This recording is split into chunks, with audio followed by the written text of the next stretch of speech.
કાંકરેજના ચેખલાના યુવાનની અદ્ભુત આસ્થા. ગૌ હત્યા અટકાવવા અને સમગ્ર બનાસકાંઠા જિલ્લાના કલ્યાણ માટે 1200 કિલોમીટરની કાવડ યાત્રાનો પ્રારંભ. કહેવાય છે કે શ્રદ્ધા હોય ત્યાં પુરાવાની જરૂર નથી હોતી. ત્યારે આવી જ શ્રદ્ધા અને આસ્થા સાથે બનાસકાંઠા જિલ્લાના કાંકરેજ તાલુકાના ચેખલા ગામના યુવાન રાજુભાઈ મગનલાલ સુથાર દ્વારા હરિદ્વારથી ચેખલા સુધી 1200 કિલોમીટર સુધીની અંદાજે 40 થી 45 દિવસની આ મહાકાવડ યાત્રાનો પ્રારંભ કરવામાં આવ્યો છે. ગૌ હત્યા અટકાવવાના સંકલ્પ સાથે અને સમગ્ર બનાસકાંઠા જિલ્લાનું કલ્યાણ થાય તેમજ વિસ્તારના તમામ ગામોમાં ભગવાન ભોળાનાથની કૃપા સદૈવ બની રહે અને પ્રજા સંકટ મુક્ત રહે તેવા ઉમદા આશયની સાથે રાજુભાઈ સુથાર દ્વારા આ કાવડ યાત્રાનો પ્રારંભ કરાયો છે.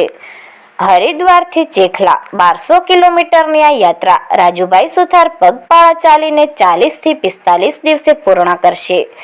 તેઓ હરિદ્વારથી ગંગાજળ લઈ કાવડ યાત્રા દ્વારા પોતાના વતન ચેખલા ગામે પધારશે અને ચેખલા ગામે આવી પહોંચી તેઓ ચેખલિયા મહાદેવને ગંગાજળનો અભિષેક કરશે.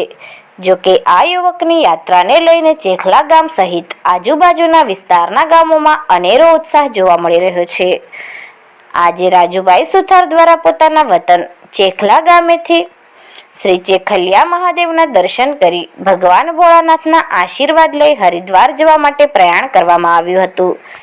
શ્રદ્ધા, આસ્થા અને સમર્પણની ભાવના સાથે 1200 કિલોમીટરની પગપાળા કાવડ યાત્રા યોજવા જઈ રહેલા રાજુભાઈ સુથારને ગામના દરેક સમાજના આગેવાનો તેમજ ગ્રામજનો દ્વારા ભોલેનાથના જયકારા સાથે આજે ચેખલા ગામેથી હરિદ્વાર જવા માટે પ્રસ્થાન કરાવવામાં આવ્યું હતું. જોકે આ કાવડ યાત્રાને લઈ ચેખલા ગામ સહિત સમગ્ર કાંકરેજ વિસ્તારના ગામોમાં અનેરા ઉત્સાહનો માહોલ જોવા મળી રહ્યો છે. Report Ketan Vasaiya, LTV Gujarat.